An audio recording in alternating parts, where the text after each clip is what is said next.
Hello बच्चों, let's read the question. The effect that makes 2,3-dimethyl 2-butene more stable than 2-butene is resonance, hyperconjugation, steric effect, inductive effect और electromeric effect. तो हमें यहाँ पे ये जो दिया हुआ है इसको हमें कंपेयर करना है. तो पहले तो हम ये जो IUPAC नेम दिया है इसका स्ट्रक्चर बना लेता है.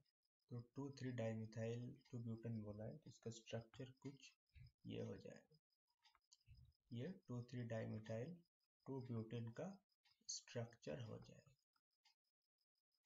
और 2-ब्यूटेन का भी हमें दिया हुआ है. 2-ब्यूटेन अगर हम देखेंगे तो इसका structure CH3 CH double bond CH फिर CH3 1 2 3 4. इसको भी अगर हम नंबरिंग करें 1 2 3 4.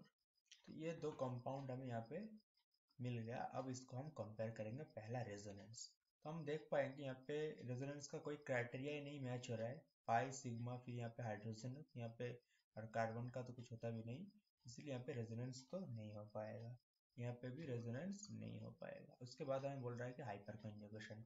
हमें क्या पता है कि हाइपर कंजुगेशन डबल बॉन्ड के बीच ऑकर होता है. डबल बॉन्ड जो कार्बन होता है उसके एडजेसेंट जो कार्बन होता है उनमें जो अल्फा हाइड्रोजन होता है उनमें नहीं इस कार्बन में जो हाइड्रोजन लगा हुआ होता है उसको ही हम अल्फा हाइड्रोजन कहते हैं.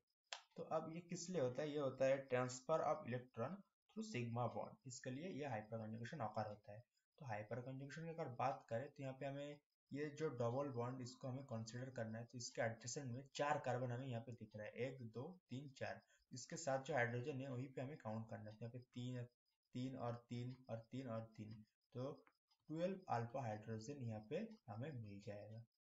सेम चीज यहीं पे हम अप्लाई करेंगे. तो यहाँ पे ये डबल बॉन्ड हमें दिख रहा है. इसके एडजेसेंट में हमें 2 कार्बन दिख रहा है, एक ये और एक ये, और इसके साथ 3 और 3 6 अल्फा हाइड्रोजन हमें यहाँ पे दिख रहा है. तो 6 अल्फा हाइड्रोजन यहाँ पे हमें देखने को मिलेगा.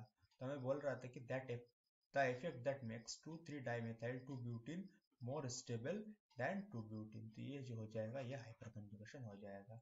फिर हमें बोल रहा है कि स्टेरिक इफेक्ट. स्टेरिक इफेक्ट मतलब जितना ज्यादा बल्कि ग्रुप रहेगा उतना स्टेरिक हिंड्रेंस उसका ज्यादा होगा.